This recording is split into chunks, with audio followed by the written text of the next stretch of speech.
देशव्यापी रूपमा जो भाटबटिनी सुपरमार्केट सुपर स्टोरहरू विकास भयो नि यो सबै पैसा पुष्पकमल दाहाल र वर्षमान पुनको पैसा हो। एकताका पुष्पकमल दाहाल को बैंक भनेको अजय सुमार्गी, सबै पैसा राख्ने अजय सुमार्गी। पुष्पकमलको छोरो मारिसकेपछि यो धेरै चाहिँ जस्तो उनले अरबौँ लगानी जो मान्छेसँग गरेका थिए नि सबैले खाइदिए। जस्तो मिनबहादुर गुरुङलाई पनि प्रचण्डको पैसा वर्षमानको पैसा अथवा माओवादीहरूको पैसा सबै थाहा छ, तर थाहा भए पनि त मैले उनको पैसा राखिदिएको थिएँ भन्न त यिनलाई पनि नमिल्ने भयो अब होइन। त्यो अर्को अपराध हुन्छ। चिनिया इतिहासमा पहिलोपटक एउटा कानुन पारित गरेको थियो र त्यो अस्ति चाहिँ 4 दिन अगाडि 1 जुलाईबाट लागू भयो, कार्यान्वयन भयो। नारायण काजीलाई होइन वारकी पारको एउटा जवाब माग्नु निम्ति बोलायो अहिले चिनियाहरूले। कार्यान्वयन गर्ने कि नगर्ने यति जवाब दियो हामीलाई। अगाडि बढेनन् भने अब यिनीहरूले अर्को पक्षबाट होइन जे बेहोर्नुपर्छ नि त्यो बेहोर्नुपर्ने समय आइ नै सक्यो। किन रुस र चिनको विदेश नीतिले त्यहाँ पुर्याइदियो यिनीहरूलाई। अब एउटा डरलाग्दो सङ्कटमा यिनीहरू फसे। अब 5वटा देश एङ्ग्लो सेक्सन किताबमा पर्छन्, त्यसमा उनले अमेरिकन र ब्रिटिसले फ्रान्स सिद्ध्याउँदैछन्। फ्रान्सको अस्तित्व अब राख्ने हो भने हामी एसियासँग मिल्नुको विकल्प छैन, होइन भने फ्रान्स गयो।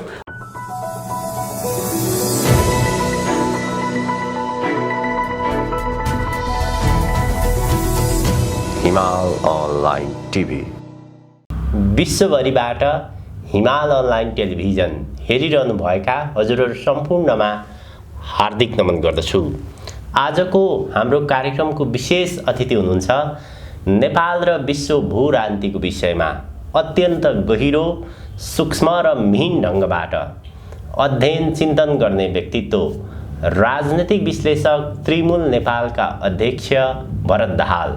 आज म उहाँसँग विशेष गरी पछिल्लो केही दिन यता विकसित नेपालको राजनीतिक घटनाक्रम र अन्तर्राष्ट्रिय परिवेशको विषयमा रहेर विशेष कुराकानी गर्दैछु।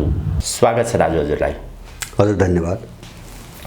मुलुकको राष्ट्रिय राजनीतिमा यति बेला जसरी एकपछि अर्को भ्रष्टाचारका फाइलहरू बाहिर आउन थालेका छन्, केही महिना अगाडि नक्कली भुटानी शरणार्थीको केस बाहिर आयो र यति बेला ललिता निवास बालुवाटार जग्गा प्रकरण जसरी यी फाइलहरू खोलिन सुरु गरेका छन्, यो स्वाभाविक ढङ्गले बाहिर आइरहेको छ कि यसका पछाडि कुनै रणनीतिक खेल देखिन्छ?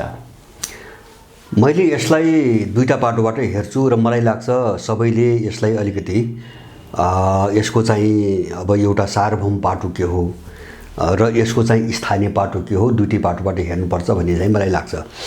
जस्तो नेपालमा हामीले जे देखिरहेका छौँ केही समय यता अथवा जुन सङ्कट झन्झन गहिरो हुँदै गएको छ दलाल कित्तामा, यो प्रवृत्ति नेपालमा मात्रै होइन होइन विश्वका धेरै देशमा यो देखिँदैछ।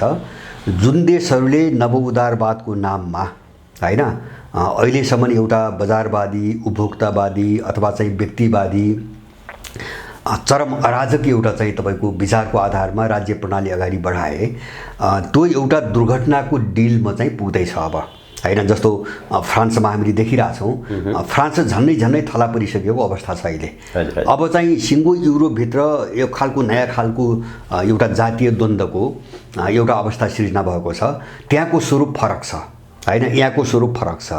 जस्तो मुद्दाहरू फरक छन्, आफ्ना विशिष्टता छन्, तर यिनको एउटा साझा चिज के हो, वैश्विक चाहिँ सार्वभौम चिज के हो भन्छ भने एउटा विकास प्रक्रियाको कोणबाट हेर्दाखेरि अहिलेसम्म जुन चिज थोपरियो होइन, जुन अमानवीय चिज थोपरियो, जुन चाहिँ तपाईँको कृत्रिम चिज थोपरियो अथवा चाहिँ कुनै पनि देशको मौलिकता त्यहाँको समाज त्यहाँका मूल्य मान्यता विरुद्धमा थोपरियो, त्यहाँभित्र आएको एउटा सङ्कटको उपज हो पहिलो कुरा हाम्रो। त्यो चाहिँ अमेरिकामा पनि त्यही हो, युरोपमा पनि त्यही हो जो सङ्कट देखिरहेछौँ, र नेपालमा पनि त्यही हो। यसको एउटा पाटो।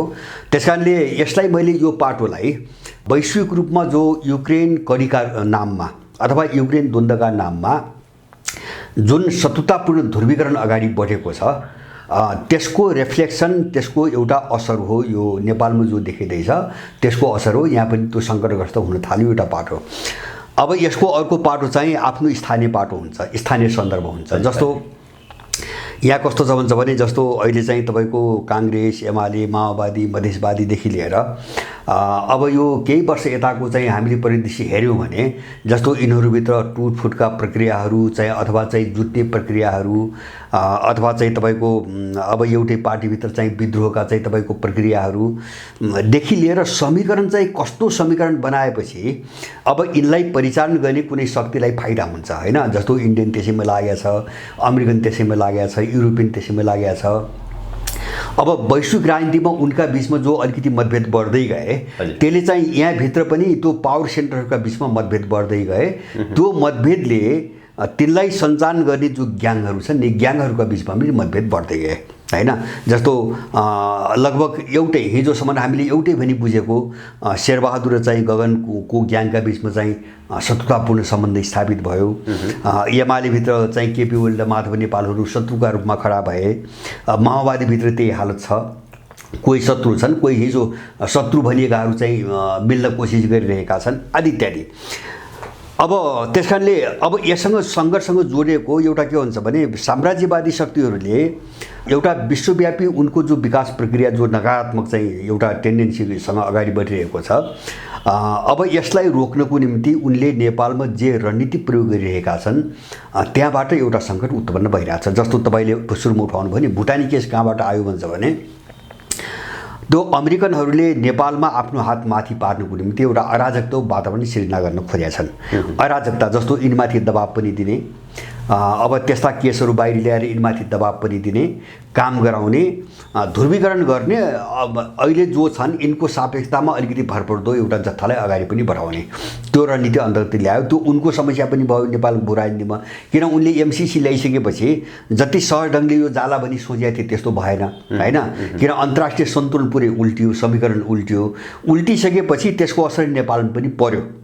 त्यस कारणले एमसिसीमा उनले जे कल्पना गरेका थिए नि जस्तो सिङ्गो नेपाललाई एउटा ब्यारेक बनाउने, एमसिसीको कभरमा उनका कानुन लागू गर्ने, एमसिसीलाई समानान्तर चाहिँ सत्ताको रूपमा चाहिँ तपाईँको विकास गर्ने, उनको फौज ल्याउने अनि एउटा ठुलो नेपालको भूगोललाई गोप्य राखेर होइन कसैलाई पस्नै नदिकन यहाँ एउटा मिसन चलाउने, जो चाहिँ त्यो सम्झौतामा जति पनि कल्पनाहरू छन् सम्झौतामा राखिएका ती चिजहरू अन्तर्राष्ट्रको भू राजनीतिले सहज ढङ्गले जान दिएन। नदिइसकेपछि अब त्यसलाई सहज बनाउन बाटो कसरी खोल्ने भन्नेमा उनीहरू गए होइन। उनीहरू पहिले आफ्नै किता साफ पारेर चाहिँ कसरी चाहिँ बाटो खोल्ने भन्नेमा गए। जस्तो यो पछिल्लो कालमा अहिले चाहिँ ललिता निवास आछ। जस्तो यो दुईटै घटनामा हामी के देख्छौँ भन्छ भने मुख्य मान्छेहरू जोसँग ती साम्राज्यवादीहरूले बार्गेनिङ गरिरहेका छन् होइन उनलाई मुछ्न त मुछियो तर केस अगाडि बढेको छैन। जस्तो चाहिँ भुटानी केसमा आर्जुलाई अछुतो राखेका छन् अथवा चाहिँ मन्जु खाँडलाई अछुतो राखेका छन्। प्रधानमन्त्री धेरै भए यहाँ यो खेल सुरु भएपछि यहाँ प्रधानमन्त्री धेरै भए, तिनी सबैलाई जानकारी छ, तिनी मान्छे अछुतो राखिएका छन्। किन भन्छ भने त्यहाँ बार्गेनिङ भइरहेछ, उनीहरूसँग बार्गेनिङ भइरहेछ यिनको आफ्नो मिसनमा। जस्तो ललिता निवास कुन बेला आयो मैले पहिले पनि उठाएको छु। ललिता निवास कुन बेला आयो भन्छ भने जुन बेला यिनीहरूले इन्डिया भ्रमण जानुभन्दा अगाडि एउटा उपहार दिएर गए इन्डियनहरूलाई होइन, नागरिकताको उपहार दिएर गए र अहिले विभिन्न तथ्याङ्कहरू विश्लेषकहरूको अनुमान अहिले इन्डियनहरूको बाढी लागेछ। 17 लाखले नागरिकता लिँदैछन्, इन्डियनहरूको अनुमान हो यो। अहिले यो लटमा चाहिँ 17 लाख इन्डियनहरूले नागरिकता लिँदैछन्। इन्डियाबाट चाहिँ नागरिकता लिन आउनेहरूको बाढी छ, किन उनका बाबुआमाले जन्मको आधारको नागरिकता पहिले लिइसकेका छन्। यसलाई चाहिँ एउटा बहसको विषय बन्न नदिन अथवा चाहिँ यसलाई चाहिँ ओझेलमा पार्न र नेपालीहरूलाई अन्य आन्तरिक अथवा चाहिँ त्योभन्दा धेरै कम महत्त्वका रणनीतिक रूपमा महत्त्वका मुद्दाहरूमा अल्मल्याउनुको निम्ति एउटा इन्डियनहरूले यो खेल खेलिरहेको चाहिँ तपाईँको अनुमान गर्न सकिन्छ होइन। जस्तो यही केस त यो त आजको केस त होइन, धेरै वर्ष अगाडिको हो। अहिलेसम्म किन यस्ता केस कस्तो राखिन्छ नेपालमा हुन्छ भने यस्ता केस धेरै थाती छन् अझै पनि। उनीहरूलाई कुन बेला चाहिन्छ त्यो बेला मात्रै उनले उठाउँछन् यस्ता केसहरू। एउटा वातावरण धमिल्याउन वा कुनै एउटा उनको चाहिँ तपाईँको योजनालाई मान्छेको आँखामा पर्न नदिन होइन यिनीहरूले यस्ता केसहरू त्यही मौकामा उठाउँछन्। जस्तो अहिले चाहिँ ललिता निवास प्रकरण यही बेला उठ्यो होइन, ठ्याक्कै नागरिकता ऐन चाहिँ पारित भएपछि उठ्यो र मलाई लाग्छ एउटा मेजर कारण मुख्य कारण चाहिँ नागरिकता जो विदेशीलाई बाँडिरहेछन् यसलाई डाइभर्ट गर्ने एउटा रणनीति हो यिनीहरूको एउटा रणनीति। अब यससँग अरू यिनका आफ्ना स्वार्थ पनि जोडिया छन् होइन। जस्तो यिनका आफ्ना स्वार्थ के जोडिया छन् भन्छ भने जस्तो यहाँ पनि माधव नेपालको नाम छैन, जो मुछिएका छन् र संलग्न पनि छन्, निर्णय प्रक्रियामा संलग्न पनि छन् होइन। बाबुरामको नाम मुछिएको छैन, विष्णु पौडेलको नाम मुछिएको छैन। विष्णु पौडेल त घडेरी किन्ने मान्छे होइन, घडेरी किनेर आफ्नो छोराको नाममा राख्ने मान्छे नै परे। अब त्यो गर्दासम्म उनको नाम सुकुम्बासी आयोगमा चाहिँ सुकुम्बासीको लिस्टमा छ होइन। मान्छे अरबपति छ, आफ्नो नाम चाहिँ सुकुम्बासीको लिस्टमा राखेर बसेको छ होइन। यिनी मान्छेहरू चाहिँ अहिलेसम्म चाहिँ कारबाहीको प्रक्रियामा ल्याइएका छैनन्। किन ल्याइएका छैनन् भन्दाखेरि यिनीहरूसँग विदेशीहरूको बार्गेनिङ भइरहेछ। मैले पनि यहाँको भू राजनीतिमा उनीहरूले कस्तो भूमिका खेल्ने होइन, अब कुन ढङ्गले जाने भन्ने खालको उनीहरूको बार्गेनिङ भइरहेछ। किन यिनी त नीति निर्माण गर्ने तहमा बसेका मान्छेहरू हुन्। त्यस कारणले बार्गेनिङमा उनीहरू सफल भयो भने केही मान्छेलाई शिकार बनाएर यिनी केसहरू डिसमिस हुन्छन्। जस्तो पहिले भन्छन्, जस्तो 33 किलो सुन भयो होइन। जति नेपालमा दण्डित भएका छन् सामान्य खालका प्रहरीहरू भए अथवा कर्मचारी, जस्तो गोपाल खड्कालाई अहिले कारबाही सर्वस्वरण राष्ट्रियकरण गरे भन्ने कुरा गरे होइन। त्यही काम, जबकि भ्रष्टाचारमा सबैभन्दा लिप्त मान्छे राजनीतिक वृत्तको मान्छे हो र उसको संरक्षण बिना कुनै पनि तहको भ्रष्टाचार हुन सम्भव छैन, कहिले पनि सम्भव छैन। तर राजनीतिक वृत्तमाथि यहाँ कारबाही कहिले पनि भएन। यसले के देखिन्छ भन्छ भने यो वृत्तलाई तर्साएर होइन विदेशी तत्त्वले आफ्नो काम गराउन खोजिरहेको छ होइन। दोस्रो, यिनको नाम त्यो कारणले लिएको छैन। अब यहाँ चाहिँ तपाईँको यिनको आन्तरिक मैले के देख्छु, जस्तो अहिले ललिता निवासको प्रकरणमा आउँदाखेरि जस्तो मैले पुष्पकमल दाहाल जस्तो यिनी सबै घटनाहरू यिनकै पालामा किन आइरहेछन् होइन। जस्तो भुटानी केस अथवा ललिता निवासका केसहरू, जस्तो कतिपय मान्छेहरूको कुतर्क पुष्पकमल दाहालले बडो ठुलो इच्छा शक्ति देखाएर चाहिँ कारबाही अगाडि बढाए भन्ने खालको छ। हामी त्यो रूपमा नजाउँ। किन भन्छ भने लम्पट करप्टेड मान्छेहरू, लम्पट देशद्रोहीहरू होइन, यिनले चाहिँ नियतले सोचले राम्रो काम गर्छन् भन्ने चाहिँ कसैले कल्पना गर्न सक्ने कुरा होइन होइन। गर्छन् केही राम्रा स्टेपहरू, बाहिर राम्रो देखिने स्टेप चाल्छन्। जस्तो यो स्टेपलाई पनि नराम्रो भने निन्दा गर्नुपर्ने कुरो केही छैन होइन। भुटानी केसलाई पनि निन्दै गर्नुपर्ने केही छैन। तर त्यसका पछाडिको कारण के हो त्यो त बुझ्नु पऱ्यो नि। होइन भने त एउटा अपराधीपट्टि मान्छेमा भ्रम सिर्जना हुन्छ होइन। जस्तो प्रचण्ड जस्ता अपराधीहरू अथवा चाहिँ बाबुराम जस्ता अपराधीहरू, अरू अपराधीहरूप्रति भ्रम सिर्जना हुन्छ। अब यिनको एउटा मैले यिनको पाटो के देख्छु भन्छ भने यिनको स्वार्थ है, यो विदेशी खेल बाहेकको बाहिरको स्वार्थ। जस्तो यिनीहरूले बेमिसाल लुटे होइन, देश लुटे, यहाँका मान्छे लुटे। यिनी खरबपति पनि भए, अरबपति मात्र होइन, यिनी खरबपति पनि भए। र त्यो चाहिँ भाट भटेनीमा त्यो पहिलेदेखि आएको चर्चा र यथार्थ पनि हो। केही सूत्रसँग बुझ्दाखेरि भाट भटेनी जसरी मौलायो नि केही समय त 63 सालपछि देशव्यापी रूपमा जो भाट भटेनी सुपर मार्केट सुपर स्टोरहरू विकास भयो नि, यो सबै पैसा पुष्पकमल दाहाल र वर्षमान पुनको पैसा हो होइन। अब त्यो केही त्यहाँभित्रका जिम्मेवार मान्छेहरूले पनि हामीसँग भनेका छन्। तर चाहिँ अब यहाँ कस्तो भइरहेछ भन्छ भने जस्तो एकताका पुष्पकमल दाहालको बैंक भनेको अजय सुमार्गी होइन, सबै पैसा राख्ने अजय सुमार्गी। अहिले त्यो सम्बन्ध छैन होइन, देखिँदैन, सुनिँदैन। सम्बन्ध बिग्रियो, एक खालले बिग्रियो। जस्तो मिनबहादुर गुरुङसँग पनि त्यही हो, भाट भटेनीसँग पनि यिनले अरबौँ लगानी गरे। किन चाहिँ आफ्नो नाममा राख्न भएन, यत्रो सम्पत्ति लुटेको छ, लगानी त अर्कैका नाममा गर्नु पर्यो होइन। काहीँ सेयर हाले पनि चाहिँ अर्कैका नाममा हाल्नु पर्यो। अब यो कस्तो हुन्छ भने अनि यो लुटेरा ग्याङ जो हुन्छ नि, यो कमजोर हुँदै गयो भने जसले लगानी गरिदिएको हुन्छ नि उसले पैसा दिँदैन होइन। यो चाहिँ सबै ठाउँमा यस्तै हुन्छ। जस्तै भागभण्डाको केस मिलेन अथवा मिनबहादुर गुरुङले त्यसमा बेइमान गरे, कसरी बुझ्ने यसलाई? होइन, भागभण्डा यस्तो, भागभण्डा त जसले जति लगानी गरेका छ अब त्यो नमिल्न पनि सक्छ। नमिल्न कहाँ सक्छ भन्छ भने जस्तो लगानी त अर्काका नाममा छ होइन। कहाँ नमिल्न सक्छ भन्छ भने जस्तो म एउटा भन्दै थिएँ नि, खुमबहादुरको एउटा उदाहरण मैले सम्झन्छु। खुमबहादुरले प्रशस्त सम्पत्ति कमाए। त्यो बेला चाहिँ काङ्ग्रेसभित्र यद्यपि उनीभन्दा ठुलो लुटेराहरू सबै चोखै छन् होइन, खुमबहादुर धेरै ठुलो लुटेरा होइन यिनका तुलनामा, तर पनि उनले जति कमाए त्यो चाहिँ केही आफन्तका नाममा राखे। जस्तो दाङमा पनि केही घरहरू, जग्गा जमिनहरू अथवा चाहिँ कुनै कारोबारमा उनले लगानी गरे। तर खुमबहादुर जो भ्रष्टाचारमा डाम्मिएपछि जब सत्ता राजनीतिबाट कमजोर भयो नि, उनको जति पनि लगानी गरे एकदम आफन्तले पनि सबै खाइदियो। एकदम नजिकको आफन्तले जसलाई विश्वास गरेको थिएँ त्यसले पनि खाइदियो, फिर्ता दिएन। अब मेरो सम्पत्ति हो भन्न पनि मिलेन, हजुर हजुर, होइन, भ्रष्टाचार गरेर जोड्या छ। मेरो सम्पत्ति पनि भन्न मिलेन, खाइदियो, किन कमजोर भएको देख्यो, खाइदियो। एउटा यहाँ केस के हुन्छ भने चाहिँ जस्तो प्रचण्ड र वर्षमनले लुटेकै त हो सम्पत्ति, उनको चाहिँ पुर्ख्यौलीबाट आएको सम्पत्ति त होइन। त्यस कारणले यिनीहरू कमजोर हुँदै जाने क्रममा त्यो राजनीतिले नदिन पनि सक्छ, होइन, त्यहाँबाट आएको विवाद पनि हुनसक्छ। अर्को चिज के पनि हुनसक्छ भन्छ भने जस्तो भागभण्डामा आउने विवाद भनेको त्यही हो। भागभण्डामा आउने विवाद भनेको के हुन्छ भने जस्तो यो चाहिँ तपाईँको पुष्पकमलको छोरो मारिसकेपछि यो धेरै चाहिँ प्रश्नहरू आए। जस्तो उनले अरबौँ लगानी जो मान्छेसँग गरेका थिए नि सबैले खाइदिए। अब समात्ने ठाउँ कसैलाई पनि छैन, होइन, समात्ने ठाउँ कहीँ पनि रहेन। अब यो हो एउटा आन्तरिक कोण यो हो मैले भन्न खोजेको। एउटा चाहिँ पुष्पकमलले जसको नाममा सम्पत्ति देश विदेशमा राखेका छन्, अब त्यो पैसा उनको हातमा फर्किने सम्भावना एकदम कम हुँदै गएको छ। त्यस कारणले त्यो कसरी असुल्ने एउटा पीडा उनको त्यो छ, समस्या। जस्तो त्यो चाहिँ के हुन्छ भने जसले राखिदिएको छ उसलाई तर्साउने एउटा हतियार हो त्यो, होइन। जस्तो मिनबहादुर गुरुङलाई पनि नछोडेपछि त अरू जसले राखेको छ ऊ पनि त तर्सिनी भयो। तर्सिनी र पैसा असुल्ने एउटा बेस हो जस्तो मलाई लाग्छ। किन भन्छ भने सायद सम्भवतः पुष्पकमललाई अब म प्रधानमन्त्री फेरि बन्छु भन्ने आशा अब नहोला, होइन। यो अन्तिमै हो उनी प्रधानमन्त्री बन्ने, सबै परिस्थिति त्यस्तो देखाइरहेछ। र अब झनपछि झन् कमजोर हुँदै नै जान्छन्, होइन। समग्र देशको मान्छेको मनोविज्ञान हेर्दाखेरि पनि भोलि चुनाव भएछ भने पनि ऊ खुलिँदै जाने हो, उसको विस्तार अब चाहिँ हुँदैन भनिसकेपछि अब दिनदिन उनी कमजोर हुँदै गएका छन्। अब त्यो पैसा त मान्छेलाई फर्कान्न। एउटा त्यो पैसा कसरी असुल्ने भन्ने पाटो, यिनको आफ्नो निजी स्वार्थको पाटो एउटा त्यो देखिन्छ। अर्को चाहिँ तपाईँको अस्तित्व रक्षाको प्रश्न देखिन्छ, होइन। जस्तो चाहिँ अस्तित्व रक्षाको प्रश्न भनेको मैले त केही गरेँ नि भन्ने देखाउने, होइन। त्यो गर्नुका पछाडि कारण अर्कै हुन्छ, होइन। तर बाहिर मान्छेलाई देखाउँदाखेरि त मैले त गरेँ नि भन्ने देखाउने भयो।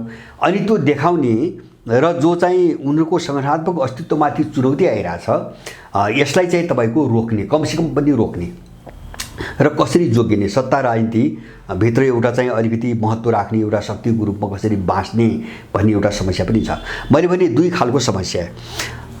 एउटा चाहिँ विदेशी खेल, होइन। जस्तो यिनलाई प्रयोग गरिकन, जस्तो एक थरी कस्तो एउटा त मैले नागरिकता भने, होइन, त्यसलाई डाइभर्ट गर्ने खेल हो यो, होइन। यसको लगत्तै यो नागरिकताको लगत्तै आयो नि, नागरिकता वितरण सुरु हुने बित्तिकै तपाईँको आयो। दोस्रो चाहिँ के हुन्छ भने विदेशी शक्तिहरूले सुरु गरेको ध्रुवीकरण, होइन, जो प्रतिकूलता उनको अगाडि चाहिँ विकास भइरहेछ, यसलाई कसरी सहज बनाउने भन्ने खालको ध्रुवीकरणको निम्ति यहाँ यिनीहरूभित्रै यिनले लडाइरहेछन्, होइन। जस्तो भुटानी केस त्यही हो, होइन। मारामार त यिनकै बिचमा सुरु भयो।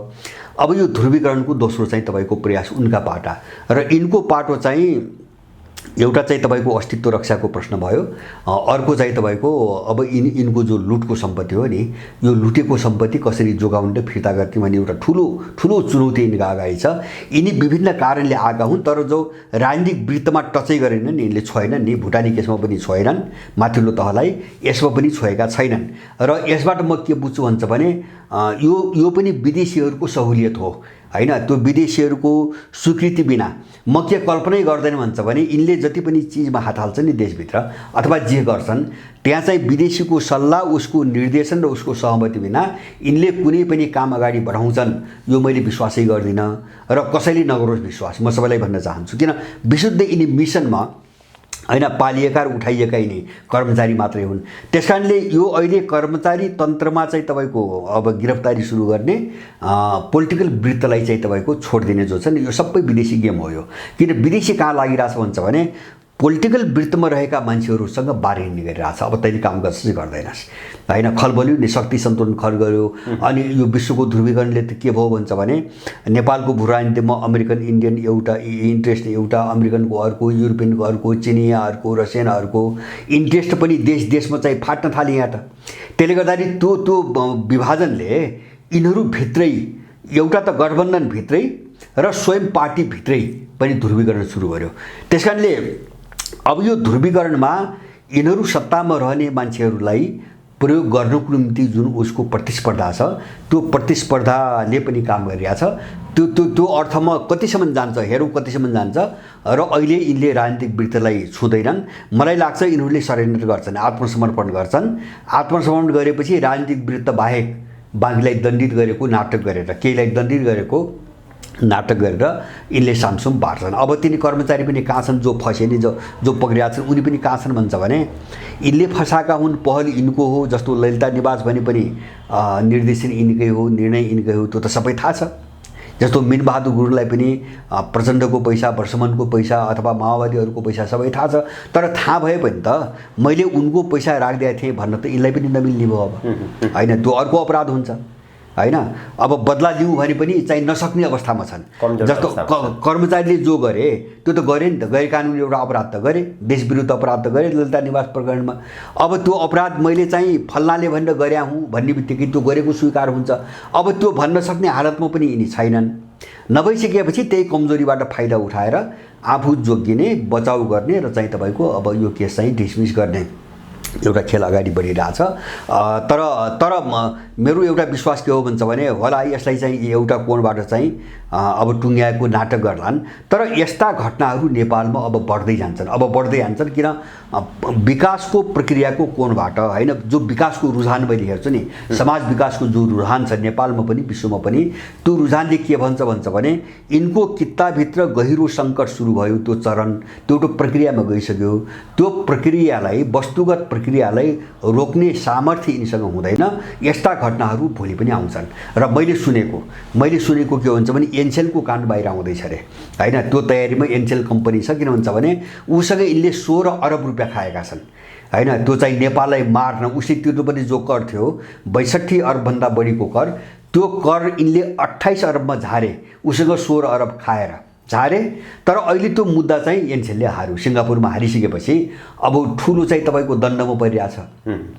त्यसको बदलामा यिनी सबैले नङ्ग्याउँछु भनेर चाहिँ एनसेलका मान्छे लागिरहेछन् र त्यसमा पनि त्यसलाई अमेरिकनहरूले एकदम समातिरहेछन् भन्ने केही सूचना आइरहेछन्। किन भन्छ भने त्यो काण्ड पनि समातेर यिनलाई थप च्याप्ने। जस्तो भुटानीबाट त यिनको घाँटी त अठ्याए, होइन? अब एनसेल पनि हतियार प्रयोग गर्ने र कसरी काम गराउने भन्नेमा गइरहेछन्। माने मैले भन्न खोजेको यस्तो अपराध विदेशीले धेरै गराएको छ, यिनीहरूलाई धेरै गराएको छ। अब तिनी घटना एकपछि आउँछन्, किन सङ्कट बढ्यो। त्यो सङ्कटले चाहिँ यिनलाई चाहिँ त्यस्ता घटनाहरूमा फसाउँदै जाने हो। त्यसकारणले यसबाट यिनीहरू उम्किन सक्ने सम्भावना मैले देख्दिनँ। भ्रष्टाचारका फाइलहरू जसरी बाहिर आइरहेका छन्, कङ्ग्रेसका सभापति शेरबहादुर देउवा सिङ्गापुर भ्रमण गरेर फर्किसकेपछि सरकार परिवर्तनको चर्चा चलिरहेको थियो। तर एकाएक यो ललिता निवास बालुवाटार जग्गा प्रकरणको फाइल बाहिर आयो। त्यसपछि सरकार परिवर्तनको केस मत्थर भयो। यो किन मत्थर भयो, यो फाइल किन खोलियो, यसका पछाडिका जो विदेशी इन्ट्रेस्टको कुरा गर्नुभयो नि, सरकार परिवर्तन तत्कालको लागि चाहिँ किन रोक्यो खास? अब यस्तो छ, जस्तो मैले पहिले पनि सायद तपाईँसँग भनेको थिएँ, जस्तो अहिले नेपालको भू राजनीतिमा यति बेला अमेरिकन र इन्डियनहरूको साह्रै नाङ्गो र चर्को प्रतिस्पर्धा देखिन्छ अहिले, होइन? जस्तो भुटानी घटनापछि यहाँ के भयो भन्छ भने देउबाको गुट, काङ्ग्रेसभित्र देउबाको गुट, पुष्पकमल, केपी ओलीहरू सबै इन्डियन शरणमा गएका छन्। र इन्डियनहरूले मैले पहिले पनि भनेको थिएँ, जस्तो शेखर कोइरालालाई पनि बोलाए र उनको जोड चाहिँ अहिले अरूलाई त प्रयोग गर्न सकिन्छ, गर्दै नै छन्। जस्तो उनले चाहिँ आधिकारिकै मान्छेले धेरै पटक भने हाम्रो निम्ति यति बेला सबैभन्दा कम्फर्टेबल व्यक्ति भनेको पुष्पकमल दाहाल हुन् र उनकै नेतृत्वमा सरकार नै हाम्रो निम्ति सबैभन्दा सुविधाजनक छ, उनले भन्दै पनि आएका छन्। किन पुष्पकमल दाहाल को हो भने उनी राम्ररी बुझ्छन्, 10 वर्ष बालेको कारणले पनि राम्ररी बुझ्छन् उनी। र अब उनी कम्फर्टेबल भएकै कारणले उनले नागरिकता ऐन पनि प्रमाणीकरण गरे दिल्ली जानुभन्दा अगाडि। र यता अर्को चाहिँ तपाईँको के छ भन्छ भने जस्तो अमेरिकनहरूले भुटानी केसबाट यो चाहिँ शेरबहादुर ग्याङलाई पन्छाएर तपाईँ यो गगनहरूको ग्याङ उठाउन थालेपछि, होइन, इन्डियनहरूले त्यसबाट फाइदा उठाएर चाहिँ यो पुरानो दलाल कित्तालाई चाहिँ तपाईँको जोड्ने कोसिस गरिरहेका छन्। जस्तो काङ्ग्रेसभित्र शेरबहादुर र चाहिँ शेखर कोइरालाको गुट लगभग एक ठाउँमा छ अहिले, यो भुटानी घटनापछि एक ठाउँमा छ। त्यो इन्डियनहरूले गराएका हुन्, किन यिनीसँग भेटघाट पनि भयो। अब पुष्पकमल अनुकूल नै छन्, होइन? उनी सबैको निम्ति अनुकूल छन्। उनी बाटोको निम्ति जसले जे भन्छ त्यो काम गर्नुपर्ने अवस्थामा छन्। अब यो भुटानी केस चाहिँ केपी ओलीलाई पनि छोएको छ, होइन? उनकी श्रीमतीको पनि नाम आएको छ। पुष्पकमल पनि पोलिएका छन्, होइन गिरफ्तार भएका केही मान्छेबाट उनी पनि पोलिएका छन्। यसले गर्दाखेरि अब यसबाट जोगिनको निम्ति पनि उनीहरू कुनै अर्को अन्तर्राष्ट्रिय शक्तिको शरणमा जानै पर्ने अवस्था छ र यो फाइदा इन्डियनले उठाइरहेछ। अब जस्तो तपाईँले सिङ्गापुर भन्नुभयो, यो के हुनसक्छ एउटा भन्छ भने जस्तो सिङ्गापुर पनि यही छलफल हो, अरू केही पनि होइन। यिनले उपचारको नाटक गरून् वा कुनै भेटघाटको नाटक गरून् वा कुनै नेपालीले निम्ता पठाएको बाहिर देखाउने त बहाना त केही त बनाउँछन् नै यिनीहरूले, होइन। तर चाहिँ सबै काम चाहिँ त्यो विदेशीसँग सरसल्लाह गर्ने काममा गएका हुन्छन् र शेरबहादुर जस्तो मिडियामा आइरहेको छ नि अहिले चर्चा, यसलाई अलिकति भरपर्दो बनाउनुको निम्ति जस्तो अमेरिकन खेल सफल भयो भने हामी पनि साह्रै ठुलो अप्ठ्यारोमा पर्छौँ भने इन्डियनले पनि बुझेको छ, होइन। जस्तो यो पुरानो किताबमा इन्डियनको जुन लगाम छ नि, त्यो लगाम त गगन थापा अथवा घन्टीवालाहरूसँग त्यो लगाम त छैन, सम्पर्क होला तर लगाम त छैन, होइन। अब त्यो लगामै नभएको मान्छे त चाहिँ आफ्नो हातमा त रहँदैन। त्यसैले उनको जोड के छ भन्छ भने अहिले शेखर र चाहिँ देउबाको ग्याङ जोडाउने र अहिले जो गठबन्धन भनेको छ नि यसलाई चाहिँ जोगाइराख्ने, यसलाई चाहिँ बचाइराख्ने भन्ने खालको इन्डियन रणनीति देखिन्छ। नत्र अमेरिकन हात जस्तो अहिले काङ्ग्रेस फुट्यो, चकनाचुर भयो अथवा गठबन्धन ढल्यो, गठबन्धन ढल्ने बित्तिकै काङ्ग्रेस फुट्छ, होइन। एउटा त गठबन्धन जोगाइराख्ने र अर्को विकल्प के छ भन्छ भने जस्तो गठबन्धन कति जोगिने हो त, होइन। जस्तो सिके राउतहरूले समर्थन फिर्ता लिने धम्की दिइरहेछन्, होइन। यो पछिल्लो कालमा फेरि अस्ति 1-2 दिन अगाडि आएको छ। अब घन्टीहरूको त्यही हालत छ, भोलि अर्को पनि त्यही बाटोमा जाँदाखेरि त पुष्पकमल अब केपी ओलीहरू बाहिर छन् भनेपछि शेरबहादुर र पुष्पकमलको गठबन्धनलाई बहुमत नजुट्ने अवस्था पनि आउने स्थिति बन्दैछ। त्यस्तो बेला के गर्ने, होइन। त्यो भयो भने हुने के त भन्दाखेरि अर्को विकल्पमा तपाईको जस्तो अहिले इन्डियनहरूको जोड चाहिँ तपाईको काङ्ग्रेस र एमालेको नेतृत्वको सरकार त्यो गठबन्धन बनाउने पनि अर्को एउटा छलफल गिरेकारी भएको छ। मिडियामा धेरै कुरो आइसकेको छ, इन्डियनको चाहना अहिले चाहिँ यिनलाई जोगाउने, किन उनको निम्ति विकल्प छैन अरू, अहिले उनको निम्ति विकल्पै छैन। किन भन्छ भने उनको निम्ति गगन र घन्टीहरू त्यसमा प्लस सिके राउतहरू को टिमले सरकार बनाउने स्थिति आयो र बाइचान्स काङ्ग्रेस चाहिँ तपाईँको फुट्यो, देउबा ग्याङ कमजोर भयो। किन भन्छ यो पछिल्लो ट्रेन्ड मैले के हेर्दैछु हुन्छ भने काङ्ग्रेसभित्र हिजो चाहिँ त्यो संस्थापन पक्षका भनिएका अलिकति उमेर गएकादेखि लिएर धेरै मान्छेहरू झनपछि झन् चाहिँ तपाईँको शेरबहादुरको विरुद्धमा बोलिरहेको मैले सुन्दैछु। त्यसैले गर्दाखेरि त्यो पार्टी फुट्यो भने शेरबहादुरसँग होलान्, उनको सत्ताको वरिपरि रहेका केही मान्छेहरू रहन्, तर धेरै मान्छे रहन्छ कि रहन्नन् भन्ने पनि छ। किन भन्छ भने यो दलाल कस्तो हुन्छ भन्छ भने तपाईँको राजनीति अथवा चाहिँ हिजोको चाहिँ ग्याङ समीकरण हेरिकन बस्ने हो नि क्या, त्यो बाहिरबाट लाइन के आउँछ, होइन। अब यो चिज हाबी हुन्छ है, अब यो चिज बलियो भइसक्यो है, यो अनुसार गइएन भने अब चाहिँ मेरो राजनीति पनि खैरियत रहन्न भन्छ, उसले किताब बदलिदिन्छ। दलालले किताब बदल्न चाहिँ गाह्रो हुँदैन, होइन। उसले आफ्नो चाहिँ सुरक्षा मात्र हेर्छ, भोलिको निम्ति आफ्नो सुरक्षा र चाहिँ खाने बाटो मात्र हेर्ने उसले। अहिले काङ्ग्रेसभित्रको समीकरण चाहिँ बडो नाटकीय ढङ्गले उल्टिरहेको छ। अब यो खतराको सूचक हो। त्यसकारणले गर्दाखेरि शेरबहादुर काङ्ग्रेस फुट्यो भने शेरबहादुरकै हातमा कति मान्छे रहने हुन्, होइन। त्यो कुरामा नै उनीहरू आफै विश्वस्त छैनन्। त्यसले गर्दाखेरि केपी ओली प्लस शेरबहादुरको गठबन्धनमा एउटा सरकार बनाउने हो भने अब त्यो अलिकति केही समय टिक्न सक्छ भनी चाहिँ लेखालोखामा इन्डियनहरू गएको चाहिँ तपाईँको देखिन्छ। त्यसकारणले विकल्प दुईवटा विकल्पमा अहिले इन्डियनको एउटा चाहिँ यो गठबन्धन चाहिँ बहुमतकै रूपमा कसरी जोगाउने, होइन। दोस्रो चाहिँ यो रहेन भने एमाले र काङ्ग्रेस जोडेर चाहिँ तपाईँको कसरी बहुमत पुर्याउने, होइन। त्यसमा भोलि होला अब प्रचण्डलाई पनि सामेल गर्लान्, केही उपाय लागेन भने जस्तो केपी ओलीलाई ल्याउनुको निम्ति प्रचण्डलाई पनि त्यहाँ समर्थनमा जोड्लान्, त्यो आफ्नो ठाउँमा छ। तर चाहिँ अमेरिकनहरूको मुभ योभन्दा बेग्लै देखिन्छ, होइन। र उनीहरू कहाँ छन् भन्छ भने जस्तो अहिले पछिल्लो कालमा मैले त्यसलाई मान्छेले धेरै महत्त्व दिएका छैनन् कतिपय मान्छेहरूले, तर यो रसियनहरूको जो नेपालमा विकास र साझेदारीको प्रस्ताव भनेर आयो, उनीहरूले गएको जेठमा अब वैशाखमा पठाए, 21 गते पठाए, जेठ 5 सम्म त्यसको जवाब मागे, यिनले जवाब दिएनन्। नदिएपछि अस्ति 9 जुनका दिन उनले फेरि दोहोऱ्याएर पठाए, होइन। यसको भूराजनीतिक अर्थ बुझ्ने मान्छेले आफ्नै ढङ्गले लगाओस्, मेरो अनुरोध थियो, होइन। रसियनहरूले कुनै देशमा चाहिँ लगानी गर्न अथवा चाहिँ केही सहयोग गर्नुको निम्ति पठाएको प्रस्तावलाई दोहोऱ्याएर फेरि पठाउँछ भने रसियनहरू एउटा रणनीति एउटा मिसनमा आइरहेछन्, उनीहरू छोड्दैनन् भन्ने कुरा क्लियर छ। अब यो त सबै अमेरिकनले हेरिरहेछ, होइन। चिनिया त छ पहिलेदेखि, होइन। अब रसियन पनि आयो, जबरजस्त रूपमा आइरहेछ रसियन पनि, र इन्डियनहरूसँग एक खालका अन्तर्विरोध छन् उनका। अब यो चाहिँ बडो अप्ठ्यारो ठाउँमा अमेरिकनहरू अहिले छन्। त्यस कारणले गर्दाखेरि नेपालको कस्तो हो भन्छ भने परिस्थिति कस्तो छ नेपालको भन्छ भने मैले सुरुको कुरा जोड्छु। वैश्विक एउटा सार्वभौम विश्वव्यापी रूपमा एउटा टेन्डेन्सी कस्तो देखिन्छ भन्छ भने जस्तो फ्रान्स हेर्दै आगोमा जल्यो, हेर्दै कसैले पत्याएको थिएन, त्यो पनि आप्रवासी एउटा चाहिँ किशोर पुलिसले मारेको नाममा सिङ्गो फ्रान्स यसरी जल्ला र युरोप एउटा चाहिँ जातीय द्वन्द्वको दिशामा जाला, यो फैलेर चाहिँ बेल्जियम स्विजरल्यान्ड पुग्ला होइन, स्विडेनतिर पुग्ला भन्ने कसैले अनुमान गरेको थिएन, भयो। किन भन्छ भने त्यो भित्र वस्तुगत रूपमा त्यो वातावरण तयार भइसकेको हुन्छ। नेपाल त्यस्तै हो। नेपाल के हुन्छ भने एउटा हामीले कतिखेर चाहिँ कल्पनै नगरेको अकल्पनीय एउटा परिदृश्य हामीले देख्नुपर्छ, त्यो अहिले अनुमान गर्न सक्ने अवस्था छैन, तर त्यसको परिवेश निर्माण भइसकेको छ नेपालमा। त्यसैले यिनी यस्ता घटनाहरूले कतिखेर कहाँ पुर्याउँछन् कसलाई अहिले चाहिँ ठ्याक्कै यकिन गर्न सक्ने अनुमान चाहिँ मैले देख्दिनँ। नेपालको आन्तरिक राजनीतिमा विशेष गरी अन्तर्राष्ट्रिय शक्तिहरूको जो चासो र सक्रियता देखिन्छ, विशेष त अहिलेको वर्तमान सरकारले BRI र रुसको साझेदारी र विकासको प्रस्तावलाई बेवास्ता गरेको देखिन्छ। यो अवस्थामा चाहिँ यसले उत्पन्न गर्ने परिणाम, BRI कार्यान्वयन गर्न पनि सरकारले तत्परता देखाएन, रुसको विकास र साझेदारी प्रस्तावलाई पनि उसले पन्छ्याउन खोज्यो भने, जस्तै रुस र चीन चाहिँ यहाँबाट निस्किन्छ, अमेरिकनहरू, इन्डियन र अमेरिकनहरू हाबी हुन्छ, अथवा त्यसको परिणाम चाहिँ कस्तो हुन्छ?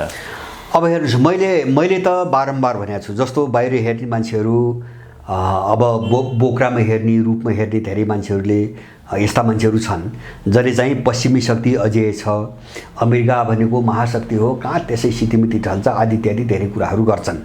म तपाईँलाई जो कुरो उठाउनु भयो, अहिले चाहिँ जस्तो प्रत्येक देश, संसारको प्रत्येक देश यो कि त्यो बाहेक तेस्रो चाहिँ तपाईँको चाहिँ कुनै पनि बिन्दुमा टेक्न सक्ने अवस्था अब छैन, रहेन। विश्व त्यहाँ गयो, मैले त्यो बुझ्छु। मैले दुईवटा उदाहरण मात्रै दिन्छु अहिले। जस्तो यो गएको मार्चमा, यही 2023 को मार्च 31 तारिकका दिन रुसले आफ्नो नयाँ विदेश नीति भनेर चाहिँ एउटा नीति सार्वजनिक गरेको छ हैन। अब त्यो नीतिमा उसका धेरै कुरा छन्। जस्तो विदेश नीति, रुसी विदेश नीति निर्धारण गर्ने चाहिँ मापदण्ड आधार के हैन, उनले धेरै कुरो गरेका छन्। तर त्यसमा चाहिँ दुईटा महत्त्वपूर्ण चिजहरू छन्, एकदमै महत्त्वपूर्ण चिज। म अरूमा डिटेलमा जान चाहन्न। एउटा चाहिँ उनले के भनेका छन् भने रुसको विदेश नीति निर्धारणमा उनीहरूले केन्द्रमा राखेको एउटा मुद्दा छ, रुसी सभ्यता, संस्कृति र परम्परागत मूल्यहरू हैन, यससँग नबाझिने विदेश नीति। रसियन त्यहाँ गयो। अब त्यो भने प्रष्ट अब रसियन पहिचानको कुरा आयो है, त्यहाँ रसियन पहिचानको कुरा आयो। दोस्रो के छ भन्छ भने संसारको जो समस्या अहिले हामीले देखिरहेछौँ नि, एउटा विस्फोटक अवस्थामा जो जाँदैछ, यसको कारण चाहिँ पश्चिमा दुनिया हो र पश्चिमा दुनिया चाहिँ एउटा अन्त्यको दिशातिर अगाडि बढ्यो। यो विश्व अशान्तिको र विश्वभरि चाहिँ जति द्वन्द्व छन् यसको स्रोत पश्चिमी जगत हो। यो दुईटा चाहिँ साह्रै महत्त्वपूर्ण कुराहरू उसले गरेको छ। म चीनको अब एउटा अर्को कुरा गर्छु। चीनले अस्ति चाहिँ 1 तारिक, यो जुलाई 1 तारिकदेखि लागू हुने गरी गएको जुनको अन्त्यमा चीनको नयाँ अन्तर्राष्ट्रिय सम्बन्धको कानुन इतिहासमा पहिलोपटक, चिनिया इतिहासमा पहिलोपटक एउटा कानुन पारित गरेको थियो र त्यो अस्ति चाहिँ 4 दिन अगाडि 1 जुलाईबाट लागू भयो, कार्यान्वयन भयो। र त्यो कार्यान्वयन भएको लगत्तै आज मात्रै समाचार आछ। आज मात्रै मैले रुसी मिडियामा समाचार पढेँ। त्यो समाचारमा के भन्छ भने चीनले जो चाहिँ यो माइक्रोचिप्स उत्पादनको निम्ति जुन कच्चा सामग्री निर्यात गर्थ्यो अमेरिकालाई, त्यसमाथि प्रतिबन्ध लगाइदियो। अब चीन एक्सनमा गयो। किन भन्छ भने अमेरिकाको जस्तो सेटेलाइट भए अथवा चाहिँ तपाईँको हवाईजहाजहरू भए, युद्ध विमानहरू भए, जस्तो मोबाइल भए, कम्प्युटर भए, त्यसमा चाहिँ प्रयोग हुन्छ जो चाहिँ चिप्स प्रयोग हुन्छ, जसलाई सेमिकन्डक्टर भन्छन्। त्यो उत्पादन गर्ने कच्चा पदार्थको 45% भाग अमेरिकाले चीनबाट आयात गर्थ्यो। अमेरिकाको शुल्क 45%, त्यसमाथि चीनले हिजोबाट प्रतिबन्ध लगाइदियो। भनेपछि अब उनीहरू आक्रमणमा उत्रिसके होइन। जस्तो चीनले पनि आफ्नो नयाँ चाहिँ अन्तर्राष्ट्रिय जो कानुन भनेको छ नि, त्यो कानुनमा मैले भने रुसले जे कुरा गरेको छ त्यस्ता आफ्नो सन्दर्भमा धेरै कुरा गरेको छ। जस्तो चीनको सार्वभौमिकताका कुरा छन्, अखण्डताका कुरा छन्, अब विश्व के अरे सहअस्तित्वको र सहअस्तित्वका कुराहरू छन्, आदि इत्यादि धेरै चिज छन्। यो दायराभन्दा बाहिर गएर हामीले अब विदेश नीति स्वीकार गर्दैनौँ भनेका छन् उनले। उनी एक्सनमा गइ नै हाले होइन, हिजोदेखि एक्सनमा गए।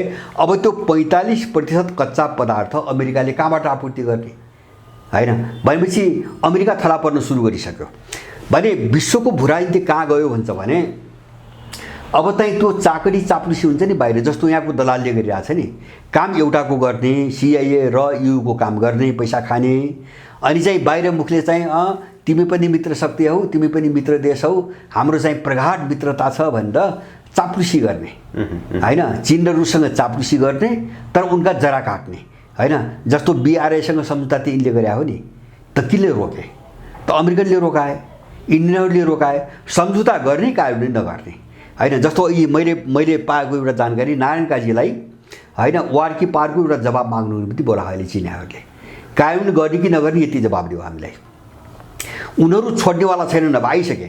जस्तो मलाई के विश्वास छ भन्छ भने भएका सम्झौता अथवा चाहिँ भोलि हुने सम्झौता होइन, सबै देश हाम्रा मित्र देशहरू हुन् भन्ने भावना राखिकन अगाडि बढेनन् भने अब यिनीहरूले अर्को पक्षबाट होइन जे बेहोर्नुपर्छ नि त्यो बेहोर्नुपर्ने समय आइ नै सक्यो।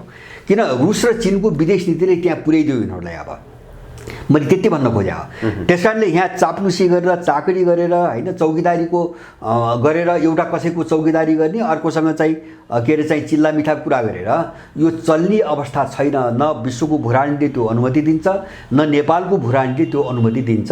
एउटा डरलाग्दो सङ्कटमा यिनीहरू फसे अब, र अस्तित्वको एउटा डरलाग्दो सङ्कटमा यिनीहरू गए। त्यस कारणले मलाई के लाग्छ भन्छ भने विश्व चाहिँ दुई फ्याक भयो। जस्तो अन्तर्राष्ट्रिय सम्बन्ध भनेपछि संसारका सबै देशहरूमा एउटा सम्बन्धलाई चाहिँ नियमन गर्ने त अन्तर्राष्ट्रिय सम्बन्ध त्यही नीति हो।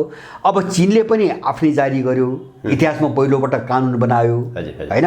अब रुसले चाहिँ तपाईँको मार्च पनि गरिसकेका हो भनेपछि अब यो यिनको यो नीति र यिनी दुवै कहाँ विरुद्धमा छन् भन्छ भने पश्चिमाहरूको जो एउटा उनको मूल्य भन्छ नि, त्यो विशेष गरिकन युरोपियन G7 भनौँ प्रष्ट रूपमा भन्दाखेरि G7 गुटभित्रका जो पश्चिमी पुँजीवादी विकसित देशहरू छन् उनले चाहिँ उनको भ्यालु बेस्ड वर्ल्ड अर्डर होइन, उनका मूल्य, उनका सिद्धान्त, उनका मूल्य, उनका संस्कार, उनका संस्कृति, उनका विचार संसारले बोक्नुपर्ने होइन। अब उनी चाहिँ त्यही रुल बेस्ड वर्ल्ड अर्डर भनेर उनीहरू अन्तर्राष्ट्रिय सम्बन्धको व्याख्या आउँछन्। अब नेपालमा एउटा क्राइसिस त आइगयो नि। अब उनी आफ्नो चाहिँ रुलमा आधारित अन्तर्राष्ट्रिय सम्बन्धको कुरा गर्न आउँछन्। अब चीन र रुसले त्यसलाई ठाडो चाहिँ तपाईँको काउन्टर गरेर, इन्कार गरेर ल बेस्ड, त्यो पनि राष्ट्रसङ्घले जे अन्तर्राष्ट्रिय कानुनहरू बनाएको छ त्योभन्दा बाहिरबाट अन्तर्राष्ट्रिय सम्बन्ध चल्नै सक्दैन, हामी स्वीकार गर्दैनौँ भने आइसक्यो। त टक्राउ त आइसक्यो नि। अब टक्राउ त आइसक्यो। जस्तो यिनीहरूले अहिलेसम्म बोकेको त पश्चिमा रुलमा आधारित चाहिँ सबै मूल्य मान्यता, जस्तो सुरक्षाको क्षेत्रमा, राजनीतिमा चाहिँ, अर्थतन्त्रमा अथवा विदेश नीतिमा, सबै शिक्षा, स्वास्थ्य सबैतिर प्रयोग गरे त पश्चिमा मूल्यहरू हो। त कसरी जान्छन् त यिनीहरू होइन? चीनको त्यो कानुन आइसक्यो, रुसको आइसक्यो होइन। अब यिनी दुईटा चिज चाहिँ ठ्याक्कै टक्राउँछन् भनेपछि अब यिनले डिल गर्ने त कसरी? माने यो सङ्कटले यिनलाई अगाडि बढ्न दिँदैन। किताबमा उभिने सम्भावना रहेन अब बिल्कुल छैन। चीनले चीनका विरुद्ध काम गर्ने व्यक्ति संस्थालाई प्रतिबन्ध लगाउने कानुन नै पारित गर्यो, काम सुरु गरिसक्यो। अमेरिकामाथि प्रतिबन्ध लगाएर सुरु उसले गरिसक्यो।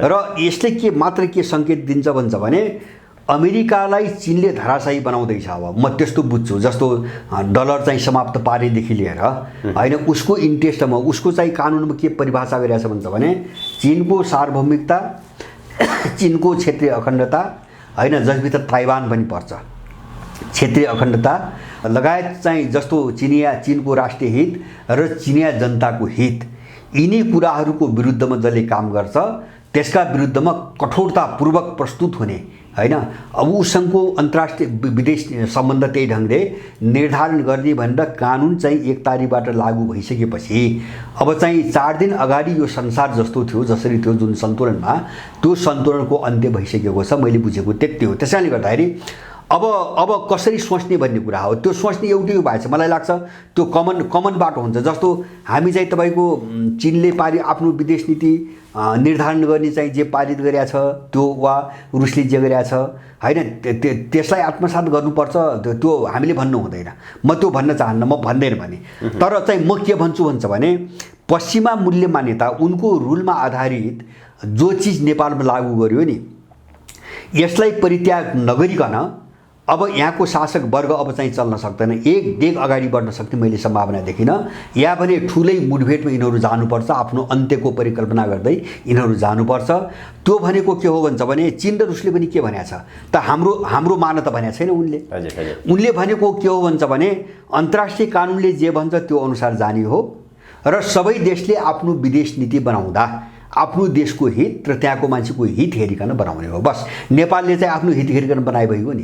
किन अमेरिका बोक्ने, किन इन्डियन बोक्ने होइन। जस्तो विदेश नीति भन्नुहोस् न, यिनी अपराधीले त के गरे, तपाईँको इन्डियासँग सम्बन्ध राख्नुको निम्ति के गर्नु पर्यो, यिनले नागरिकता दिनु पर्यो। त्यस्तो पनि विदेश नीति हुन्छ होइन। इन्डियासँग मैत्रीपूर्ण सम्बन्ध राख्नुको निम्ति के गर्नु पर्यो, नदी बुझाउनु पर्यो होइन। अथवा चाहिँ उसले अखण्ड भारत भनी नक्सा जो सार्वजनिक गर्छ होइन त्यसको समर्थन गर्नु पर्यो, मौन गर्नु पर्यो। वर्तमान नेपालको सरकार राजनीतिक दलहरू चीन र रुसबाट अलगिएर ठ्याक्कै तपाईँको इन्डिया अथवा अमेरिकाको इन्डो वेस्टको कित्तामा उभिन सक्ने सम्भावना रहन्छ कि रहन्न यो अवस्थामा? होइन यस्तो यिनीहरू उभिन्छन् नै। जस्तो एउटा उभिने यिनको बाध्यता के हो भन्छ भने त्यसबाट हाम्रो अन्त्य हुन्छ भन्ने कुरा पनि यिनले बुझ्या छन्, नबुझ्या होइन। त्यही भएर यिनले सकेसम्म चाप्लुसी चाकडी चौकीदारीका भाषा प्रयोग गरेर होइन अलिकति सन्तुलन सबैलाई मिला जस्तो कोसिस गरिरहेछन्। तर विश्वको ध्रुवीकरणले त्यो अनुमति दिँदैन। किन भन्छ भने विश्व कहाँ फाट्यो त हामीले त्यो बुझिरहेको छैनौँ क्या। जस्तो मान्छेले यहाँ के बुझिरहेको छैन भन्छ भने विश्वको विभाजन कहाँ आइरहेछ। यो विभाजन त अमेरिका र रुस अब अथवा चाहिँ तपाईँको चीन र अमेरिका अथवा चीन र इन्डिया देशको विभाजन त होइन नि। सामान्य मानिसले चाहिँ यसमा अलिकति हामीले विस्तृतमा कुराकानी गरौँ। अहिलेको विश्वको जो द्वन्द्व छ सामान्य मानिसले यो एउटा देश विरुद्ध अर्को देशको विरुद्ध चाहिँ लडाइँ हो अथवा रुस र अमेरिकाको लडाइँ हो। अहिले सामान्य मानिसले हेर्दाखेरि रुस र युक्रेनको लडाइँ हो। तर स्वयं रुसले पनि भनिसकेका छ यो सभ्यताको लडाइँ हो, अमेरिकाका केही विज्ञहरूले पनि भनिसकेका छन् यो सभ्यताको लडाइँ हो। यो अहिलेको लडाइँ चाहिँ वास्तवमा के हो, नेपालमा यो किन गिजोलिरहेको छ? अब यो लडाइँ हो मैले भनेको हे जस्तो हामीले यो लडाइँलाई द्वन्द्वलाई देशको मात्रै भनी बुझ्यौँ भने हामी फस्छौँ होइन। हो देख्दाखेरि देशमा किन लडाइँ त एउटा मियो हो। अब निमित्त कारण त देशकै बिचमा देखिने हो, कारण त देश। तर त्यो द्वन्द्वभित्रको मुद्दा के हो हामीले हेर्ने हो। जस्तो मुद्दा चाहिँ जस्तो मैले अघि नै भने नि रुसले आफ्नो समग्र विदेश नीतिको मियो आफ्नो देशको सभ्यता संस्कृति र परम्परागत मूल्यहरूलाई बनाइसकेपछि त्यो पश्चिमी मूल्यहरूका विरुद्धमा रुस खडा भयो होइन।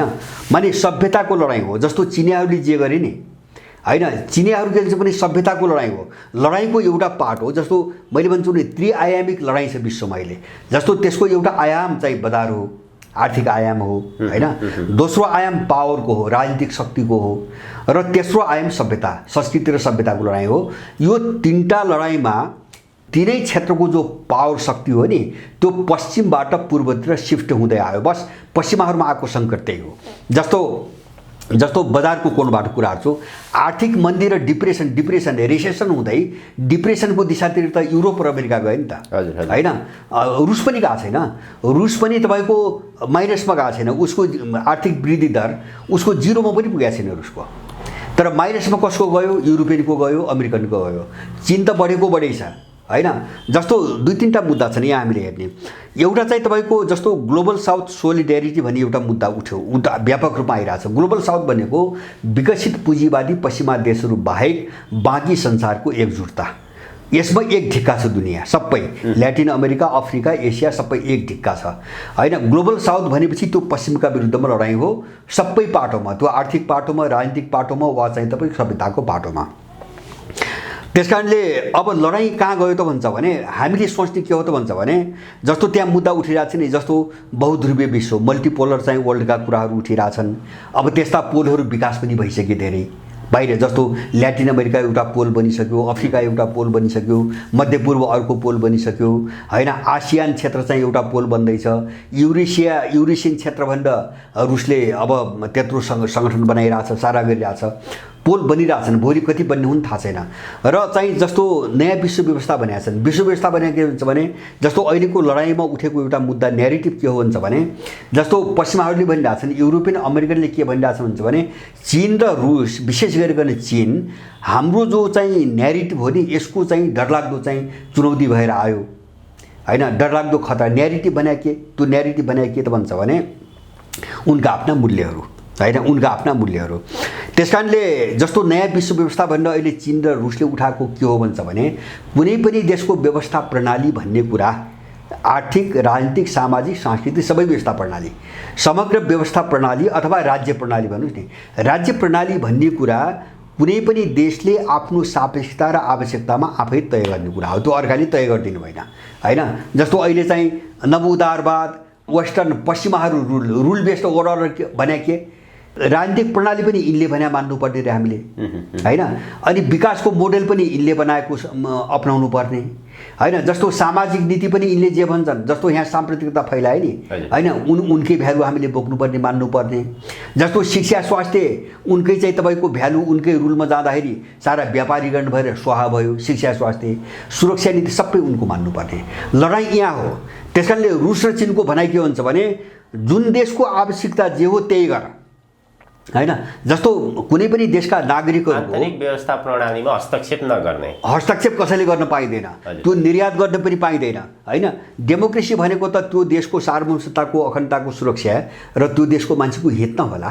डेमोक्रेसी भने त दल खोल्ने, 5 वर्षसम्म चुनाव गर्ने, धेरै जित्नेले सरकार चलाउने, यो नौटङ्की त होइन डेमोक्रेसी भने। डेमोक्रेसी भने मान्छे र राष्ट्रको जिन्दगीसँग जोड्ने मुद्दा हो। जब त्यो मुद्दा हो भने यिनले थोपरेको मोडालिटीमा हामी किन जाने हैन। जस्तो नेपाललाई समृद्ध बनाउने हामीले अर्को कुनै बाटो छ भने हामीले चाहिँ दलितता किन बोक्नु पर्यो, मेरो भनाइ त्यो हो कि हामी यो बहसमा जाउँ हैन। जस्तो अहिले 1 करोड 20 लाख मान्छे चाहिँ एउटा तथ्याङ्क अनुमानित 1 करोड 20 लाख मान्छे विदेश छ।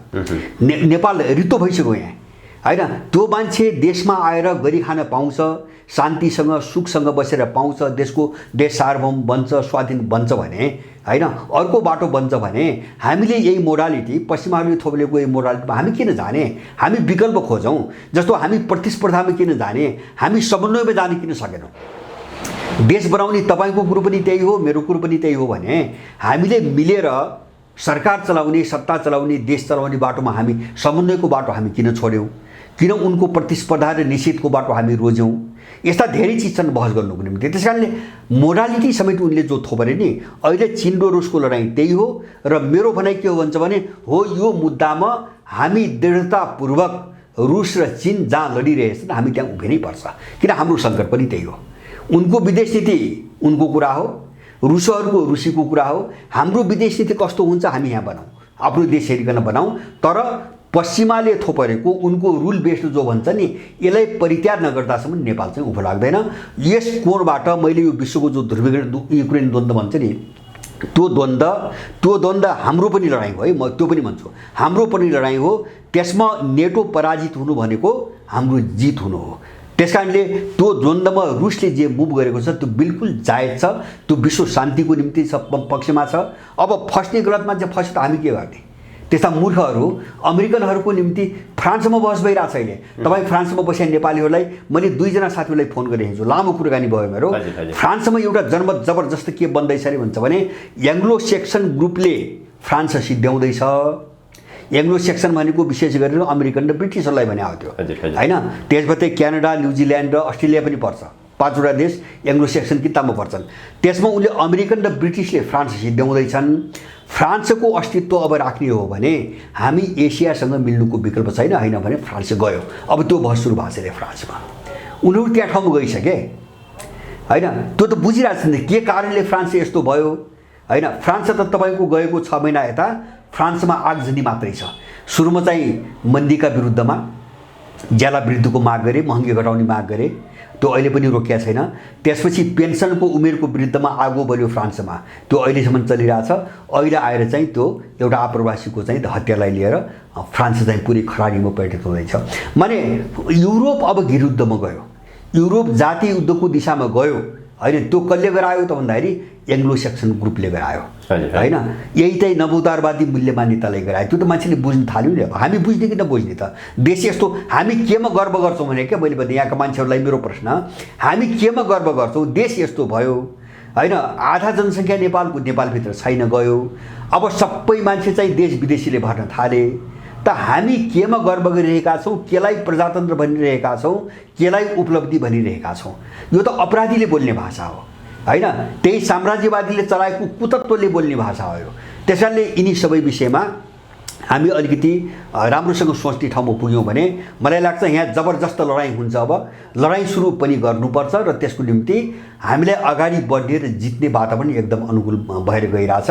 मैले बुझेको सारमा यति हो हामी कार्यक्रमको लगभग अन्त्यतर्फ छौँ यति बेला विश्वको भूराजनीतिक सङ्कटमा नेपालका शासकहरू फस्दै गएको देखिन्छ अब जो अर्को एउटा विश्वको 1991 पछि उदाएको अमेरिकाको एकल साम्राज्यवाद उसले त्यो अस्तित्व कायम राख्न चाहन्छ त्यो रोक्न त खोज्छ अब त्यस्तो अवस्थामा चाहिँ त्यसले उत्पन्न गर्ने परिणाम अथवा अमेरिकाले पनि त त्यो उसको विश्वको एक छत्र राज त सहजै तरिकाले छोड्दैन त्यो प्रयास पनि गरिरहेको छ गएको जुन 20 देखि 24 सम्म भारतीय प्रधानमन्त्री नरेन्द्र मोदी अमेरिकाको भ्रमण गर्दै गर्दाखेरि त्यो दृश्यहरू पनि देखिए त्यो सम्झौतामा त्यस्तो प्रकारको चाहिने सङ्केतहरू पनि देखियो के हुन्छ अब यस्तो जस्तो अमेरिका रहन्छ कि रहँदैन म एउटा उदाहरणबाट मैले बुझाउँछु जस्तो भुइँचालो आयो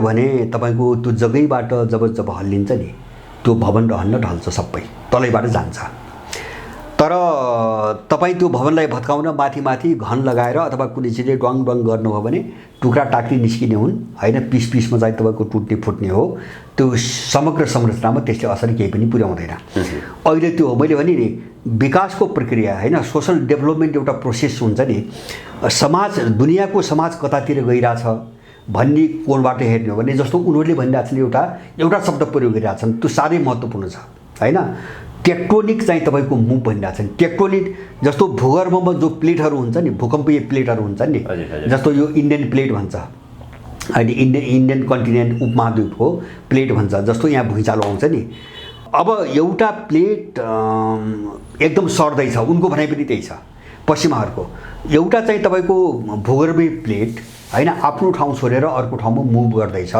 भनेपछि यो भयङ्कर डरलाग्दो उथलपुथलको समय हो यो कुरो उनी आफै पनि स्वीकार गरेका छन् आफै यो टेक्टोनिक परिवर्तनको स्थिति आयो विश्वमा भने उनी आफै पनि भनिरहेछन् मैले यो कोणबाट भन्दा अमेरिका अब कुनै पनि हालतमा टेक्दैन होइन किन भन्छ भने उसको जोग जग्गा नि त्यो सबैतिरबाट एकदम भत्किसक्यो जस्तो तपाईँको डलरको प्रभुत्व नम्बर 1 होइन ऊ टेकिएको मलाई अमेरिकन साम्राज्यवादको प्रभुत्व यदि कुनै चिजले जोगाएको छ भने त्यो डलर मात्रै हो होइन अन्तर्राष्ट्रिय मुद्राको डलर त्यसमा चाहिँ जबरजस्त चुनौती आयो कतिसम्म आयो भन्छ भने कुनै बेला 1998-99 को बेला डलर सञ्चित विश्वभरि 90% हुन्थ्यो अन्तर्राष्ट्रिय कारोबारमा अहिले त्यो 58 भन्दा तल आइसक्यो नम्बर 1 एउटा उदाहरण दोस्रो चाहिँ ऋणको कुरा गर्नुहुन्छ भने अस्ति चाहिँ ऋणको चाहिँ एउटा सिलिङ बढाउने भनेर लामो विवाद भयो अमेरिकामा मुस्किलले डेमोक्रेटिक रिपब्लिक एउटा सहमतिमा आए र झन्डै 350 अरबको कुरा होइन 35 ट्रिलियन 31.45 ट्रिलियन त पहिले नै थियो अब उसले ऋणको चाहिँ अनुमानित हेर्नु भने 350 खरब उसमाथि ऋण छ होइन अब त्यो ऋण अमेरिकाले चुक्ता गर्न दशकौँ लाग्छ अब आर्थिक वृद्धि दर होइन त्यसको चाहिँ रुझान त हेर्नु पर्यो नि रुझान हेर्नु हो भने अमेरिका माइनसमा गइरहेछ होइन आर्थिक वृद्धि दर उसको माइनसमा गइरहेछ अब चाहिँ तपाईँको देशभित्रको स्थिति हेर्नु हो भने एकातिर चाहिँ मूल्यमा आधारित डेमोक्रेटिक र चाहिँ तपाईँको रिपब्लिकनको नाममा गृहयुद्धको वातावरण बन्दैछ अब त्यहाँ अमेरिकामा गृहयुद्ध हुन्छ यो कसैले टार्न सक्दैन भन्ने मत सर्वेक्षण बारम्बार आइसकेको छ एकातिर चाहिँ मूल्यको आधारमा गोराहरू बिचको लडाइँ होइन अर्को चाहिँ नस्लवादी चाहिँ भेदभाव लडाइँ जो चाहिँ कालाहरू विरुद्ध हिस्पानिकहरू विरुद्ध अथवा एसियनहरू विरुद्ध उनको अत्याचार छ नि त्यसले गर्दाखेरि अमेरिका 4-5वटा देशमा विभाजित हुन सक्ने सम्भावनाका आवाज प्रखर रूपमा उठिरहेका छन् र अर्को चौथो कुरो मैले जस्तो उसको एलायन्स जसरी चाहिँ खोक्रो हुँदै गयो नि जस्तो नेटो होइन, अथवा कतिपय सम्झौता त चाहिँ जस्तो ट्रान्स एटलान्टिक सम्झौताहरू व्यापारको क्षेत्रका अरू क्षेत्रका धेरै चाहिँ चक्राचुर भइसकेका छन्, डुबिसकेका छन्, भत्किसकेका छन्। अनि चाहिँ हुँदा के भयो भन्छ भने उसको चाहिँ मुख्य चाहिँ एलायन्स भनेको युरोपियन युनियन 3 टुक्रा भयो। 3 टुक्रा होइन 4 टुक्रा भयो अहिले। अहिले त फ्रान्सको घटनापछि त एउटा प्रो रसियन, एउटा प्रो अमेरिकन, एउटा प्रो EU होइन, युरोपियन इन्टिग्रेसनको कुरा गर्ने। र अहिले नयाँ उठिरहेको जब्बर बहस होइन, फ्रान्स एसियासँग मिल्नुपर्छ, नत्र फ्रान्स अब टेक्दैन होइन। युरोप चकनाचुर भइसकेको छ। अब युरोप चकनाचुर हुने भनेको के हो? अमेरिका एक्लै नै हो होइन। त्यही कारणले मलाई के लाग्छ भन्छ भने जस्तो अहिले मोदीको प्रसङ्ग निकाल्नु तपाईँले, उनी अमेरिका गए। अमेरिकाले 2टा महत्त्वपूर्ण चिजमा चाहिँ तपाईँको सम्झौता गराएको छ संयुक्त वक्तव्यमा हेर्दा। एउटा चाहिँ अमेरिकाका युद्ध विमानहरू मेन्टेनेन्सको निम्ति इन्डियन भूमिमा होइन ल्यान्डिङ गर्न पाउने अधिकार छ। र इन्डियामा चाहिँ थुप्रै चाहिँ तपाईँको जेटदेखि लिएर युद्ध विमानदेखि लिएर यो सिभिलियन क्षेत्रका चाहिँ जहाजहरू जेटहरू बनाउने चाहिँ तपाईँको टेक्नोलोजी को चाहिँ उ गर्ने चाहिँ सम्झौता भएको छ। र अर्को एउटा महत्त्वपूर्ण कुरा चाहिँ अमेरिकाले के गर्यो भन्छ भने त्यो वक्तव्यमा मोदीले चाहिँ रुल बेस्ड वर्ल्ड अर्डरको वकालत गरेका छन्, सहमति त्यहाँ छ भनेपछि इन्डियनहरू पश्चिमी कित्तामै उभिरहेछन् अहिलेसम्म होइन। यत्रो मैले भने नि 2टा देशको विदेश नीतिका कुरा गरेँ, त्यो इन्डियनले हाम्रो विदेश नीति, हाम्रो सापेक्षतामा हाम्रो विदेश नीति यो भन्न पनि सकेन इन्डियनले के भन्छ अहिले पनि? रुल बेस्ड वर्ल्ड अर्डर, त्यो पश्चिमा मूल्यमा आधारित विश्व व्यवस्थाको कुरा गरिरहेछ। त अमेरिकाले अहिले इन्डियालाई उसको सबै बाटा बन्द भए अहिले इन्डियालाई अधिकतम रूपमा कसरी चाहिँ प्रयोग गर्ने भन्ने कोसिसमा लागिरहेछ। र अब ऊ सफल अलिकति कहाँ भएको छ? अब वारपारमा इन्डियाको भूमिका त्यस्तो निर्णायक पश्चिमाहरूको पक्षमा होला मलाई चाहिँ त्यस्तो लाग्दैन होइन। तर इन्डिया चाहिँ जोखिममा पर्दै गयो। इन्डियनहरूको चाहिँ थट के हो? इन्डियन चाहिँ मेन्टालिटी भनेको चाहिँ उनले केही पनि हेर्दैनन्। त्यो दूरगामी सोच होइन, भोलिको संसार, भोलिको भविष्य, अब अहिलेको लडाइँ के हो मुद्दा, इन्डियन त्यहाँ जाँदैन। इन्डियनले 2टा कुरा मात्र हेर्छ, एन्टी चाइनिज कुरा कसले गर्छ, एन्टी पाकिस्तानी कुरा गर्छ। बिजेपीमा आउनुभयो भने त्यो एन्टी मुस्लिम पनि छ। बाँकी दलको कुरा गर्ने हो भने anti Chinese, anti Pakistani. China र पाकिस्तानको विरोध जसले गरिदिन्छ त्यससँग मिल्ने, बस इन्डियन थट त्यति हो। त्यसको शिकार भइरहेछ इन्डियन। त्यस कारणले अब यो ध्रुवीकरणले इन्डियनहरूको यो ध्रुवीकरण जो आएको छ नि, यो पनि अहिले पनि अनिश्चित ढुलमुलै छ होइन। जस्तो उनीहरूले फन्डामेन्टल कुरा हेर्दा, आधारभूत कुरा हेर्दाखेरि त्यो अमेरिकन पश्चिमासँगै निकटता देखाइरहेछन्।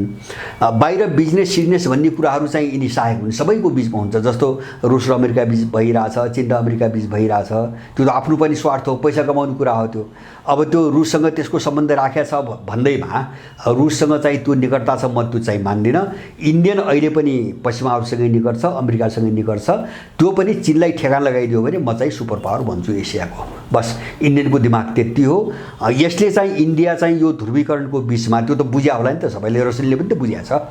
रसियनले पनि बुझ्या छ मात्र होइन, दिमित्री टेनिन भन्ने एकजना व्यक्ति छन्, उनी सत्तामा राम्रो पहुँच भएका विश्लेषक हुन्। उनले प्रष्टै लेखेका छन् 1-1.5 महिना अगाडि, यो कारणले इन्डिया चाहिँ अमेरिकन कित्ताबाट बाहिर निस्कन चाहिँ सम्भव देखिन्न र इन्डियाको भूमिका अन्ततोगत्ता पोजिटिभ हुँदैन विश्व राजनीतिमा भन्ने कुरा उनले किटानी गरेर लेखिरहेका छन्। इन्डियाप्रति सबै प्रश्न छन्। अब यसको शिकार इन्डिया बन्न सक्छ। शिकार किन मैले शब्द प्रयोग गरेँ भन्छ भने विकासको प्रक्रिया चाहिँ पश्चिमाहरू विरुद्ध छ, समग्र टेन्डेन्सी पश्चिमाहरू विरुद्ध छ। किन विश्व चाहिँ ठ्याक्कै एक ढिक्का भयो होइन। जस्तो अहिले चाहिँ रुसमाथि प्रतिबन्ध लाउने मुद्दामा त अमेरिकन र युरोपियनलाई न चाहिँ ल्याटिन अमेरिकाले साथ दियो, न चाहिँ अफ्रिकन महादेशले साथ दियो, न चाहिँ एसियाका अरू कुनै देशले साथ दिए। एसियाभित्र 4-5 देश न हो, तपाईँको अस्ट्रेलिया, जापान, के अरे चाहिँ तपाईँको दक्षिण कोरिया, त्यति न हो। बाँकी देशले कसैले पनि साथ दिएन। भनेपछि यो ट्रेन्डका विरुद्धमा जाने इन्डियन कसरी टेक्छन् मैले बुझ्दैन भोलिको अवस्थामा। त्यस कारणले एउटा खतरा मैले भने नि, जस्तो युरोप एउटा ठुलो विघटन र विसर्जनको दिशातिर जाँदैछ नि, जातीय द्वन्द्वको चाहिँ तपाईँको माध्यमबाट जो खत्म हुँदै जाँदैछ, अब त्यही शिकार चाहिँ इन्डियन पनि बन्न सक्ने सम्भावना एकदम प्रबल छ। यही ढङ्गले गयो भने इन्डिया विसङ्गलित हुन्छ, मलाई चाहिँ त्यस्तो लाग्छ। त्यसले चाहिँ दक्षिण एसियाको राजनीतिमा ठुलो उथलपुथल ल्याउँछ। हस्, आजको हजुरको अत्यन्त महत्त्वपूर्ण समय र विचारप्रति म धेरै धेरै आभार प्रकट गर्न चाहन्छु। हजुर, धन्यवाद यहाँलाई पनि।